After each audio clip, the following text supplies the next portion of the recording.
বন্ধুরা, পিঠেটা কিন্তু ভাজা হয়ে গেছে। আর বন্ধুরা দেখুন, পিঠেটা যেমন দিয়েছিলাম তেলের মধ্যে ঠিক সেরকমই কিন্তু আছে। একটা কিন্তু পিঠের মুখও খুলে যায়নি, প্রত্যেকটা পিঠে কিন্তু ঠিক আছে। কত সুন্দর ফুলেছে দেখুন, পুরো ফুলকো লুচির মতো কিন্তু ফুলে গেছে প্রত্যেকটা পিঠে। দেখুন। নমস্কার বন্ধুরা, জবা ভিলেজ কুকিং চ্যানেলে আপনাদের সকলকে অনেক অনেক স্বাগত জানাই। বন্ধুরা, আমাদের গ্রামের দিকে অগ্রহায়ণ পৌষ মাসে বৃহস্পতিবার করে প্রত্যেকের বাড়িতে কিন্তু লক্ষ্মী পুজো হয়ে থাকে। আর এই লক্ষ্মী পুজোতে কিন্তু সবার বাড়িতেই বলতে গেলে পিঠাপুলি হয়, বিশেষ করে রাত্রেবেলা। যেহেতু বাড়ির বউদের কিন্তু বিশেষ করে রাত্রেবেলা ভাত খাওয়ার নিয়মটা থাকে না। তো আজকে ঠিক সেরকমই আমি একটা পিঠাপুলি রেসিপি নিয়ে চলে এসেছি আপনাদের সাথে শেয়ার করব বলে। তো আজকে আমি আপনাদের সাথে সপ্তপুরি পিঠে বানিয়ে দেখাবো, বা অনেকে সাতপুরিও বলে। তাহলে চলুন রেসিপিটা শুরু করি। আজকে আমি সপ্তপুরি বানানোর জন্য এখানে নিয়ে নিয়েছি ময়দা, আটা, কোরানো নারকেল, কাজু বাদাম, এরকম ছোট ছোট কাজু বাদাম নিয়েছি আখের গুড়, 3টে এলাচ মুখ ফাটিয়ে নিয়েছি, আর নিয়েছি লবণ। এদিকে নিয়েছি সাদা তেল। তাহলে চলুন বন্ধুরা, প্রথমে আমি ময়দা আর আটাটাকে মাখিয়ে নিই। তো এই ময়দাটাকে আমি প্রথমে একটা পাত্রে ঢেলে নিচ্ছি। এই ময়দার মধ্যে দিয়ে দিচ্ছি সামান্য একটু আটা। এই আটাটা দিলে কিন্তু ওপরটা একটু খাস্তা থাকবে। দিয়ে দেবো স্বাদ মতো লবণ, আর দিয়ে দিচ্ছি সাদা তেল। এবার সবকিছু আমি একটু ভালো করে মিশিয়ে নেব।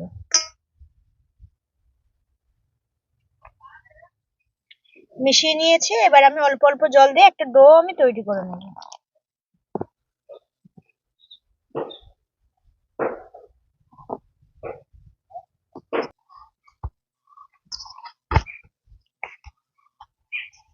ডোটা তৈরি হয়ে গেছে, এবার আমি ওপর থেকে অল্প একটু সাদা তেল মাখিয়ে নেব।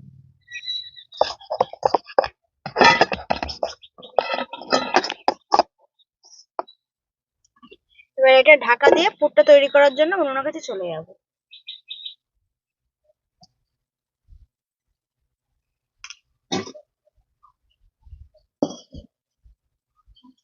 পুরটা তৈরি করার জন্য উনুন জ্বালিয়ে কড়াই বসিয়ে নিয়েছি। এবার এই কোরানো নারকেলটা আমি কড়াইয়ের মধ্যে দিয়ে দিচ্ছি।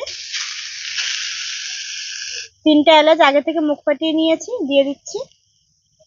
দিয়ে দিচ্ছি কাজু বাদাম, আপনারা চাইলে নাও দিতে পারেন। এবার সবশেষে দিয়ে দিচ্ছি আখের গুড়। আপনারা চাইলে এই পুরটা কিন্তু চিনি দিয়েও তৈরি করতে পারেন।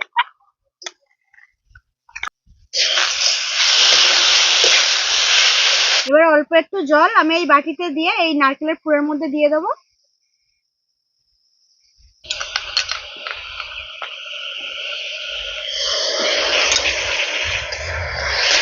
এবার এই গুড়টাকে নারকেলের কোরানো নারকেলের সাথে খুব ভালোভাবে মিশিয়ে একটুখানি শুকিয়ে নেবো। যে রস রস ভাবটা আছে দেখুন, জল জল ভাব, এটাকে একদম শুকিয়ে নেবো। বন্ধুরা, গুড় দিয়ে যে পুরটা তৈরি করছি, ফ্লেভারটা কিন্তু দারুণ উঠছে। এটা যদি চিনি দিয়ে তৈরি করতাম তাহলে কিন্তু এটা সম্ভব হতো না, এই ফ্লেভারটা কিন্তু আসতো না। পুরটা কিন্তু একদম তৈরি হয়ে গেছে। আর দেখুন, পুরটাতে কিন্তু একদম রস রস ভাব নেই, একদম শুকনো করে নিয়েছি। তো এবার এটাকে আমি তুলে নিচ্ছি একটা পাত্রে।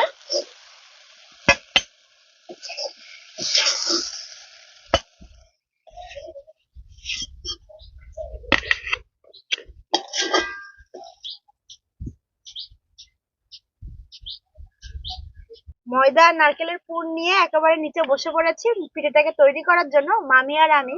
আর মামিকে আমি ডেকে নিয়েছি কারণ আমার তো এই অবস্থায়, আপনারা সবাই সব জানেন, তো এই অবস্থাতে পিঠের কিন্তু মুখ মোড়া যায় না, যে কারণে আমি মামিকে ডেকে নিয়েছি। আমি লেচিটাকে বেলে বেলে দেবো, মামি শুধু পিঠের মুখগুলো মুড়ে নেবে। চলুন শুরু করি পিঠেটা বানানো। তো ওটাকে আরেকটু ঠেসে নিয়ে লেচি আমি কেটে নেব।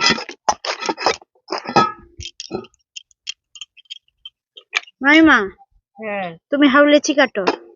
ধরো।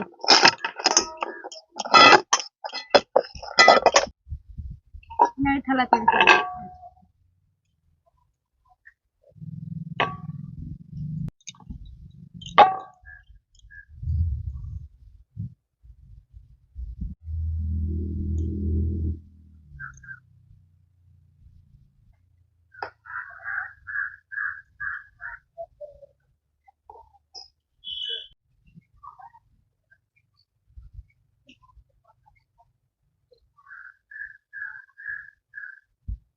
মামি আর আমি কিন্তু লেচিগুলোকে গোল করে নিয়েছি, সবকটা লেচি।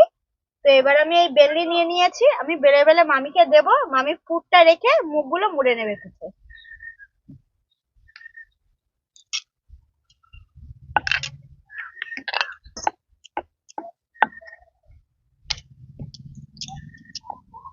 মামি এ নাও, তুমি এবার পুর দিয়ে মুড়ে নাও।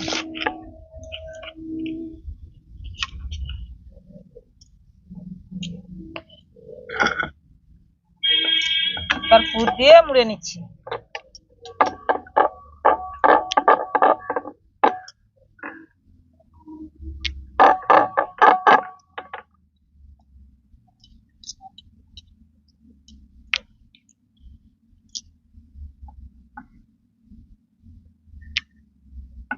মামি দারুণ বানাচ্ছে কিন্তু।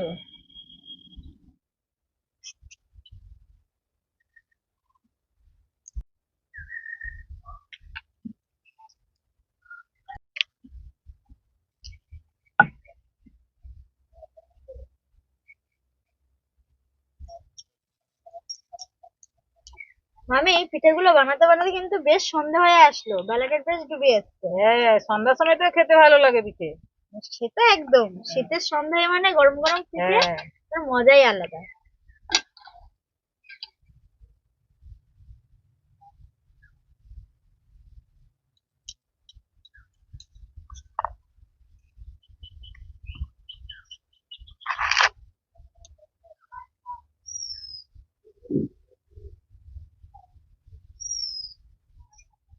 সব পিঠেগুলো তৈরি করে আমি উনুনের কাছে চলে এসেছি।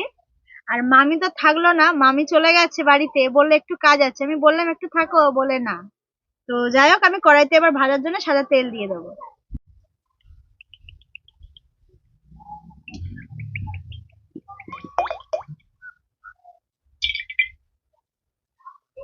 তেল খুব ভালোভাবে গরম হয়ে গেছে, এবার আমি পিঠেগুলো তেলে দিয়ে ভেজে নেব।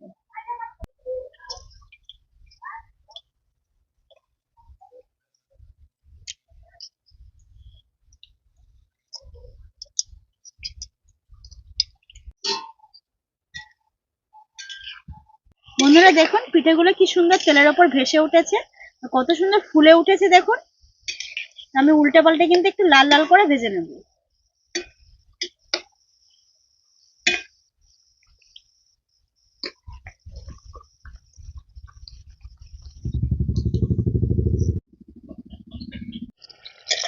বন্ধুরা পিঠেটা কিন্তু ভাজা হয়ে গেছে।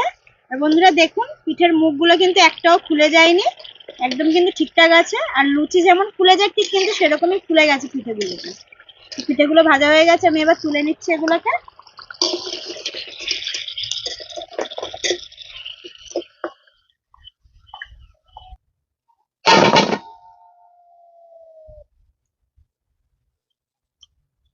সমস্ত পিঠেগুলো কিন্তু একইভাবে আমি ভেজে নেব।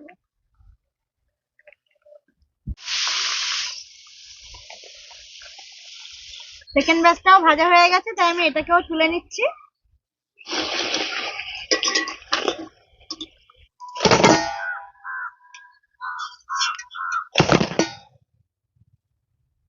বন্ধুরা সব পিঠেগুলো কিন্তু ভেজে আমি একটা প্লেটের মধ্যে সাজিয়ে নিয়েছি, আর দেখুন কত সুন্দর লাগছে সাজানোর পর। আপনাদের একটা আমি ভেঙে দেখাই কতটা উপরটা খাস্তা হয়েছে।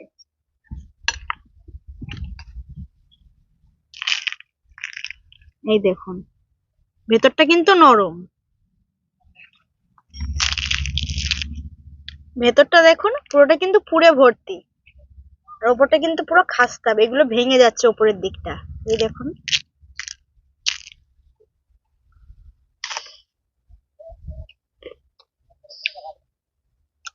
ওপরটা কিন্তু দারুণ খাস্তা, ভেতরের পুরটা দেখুন পুরো পুরে ঠাসা ভেতরটা।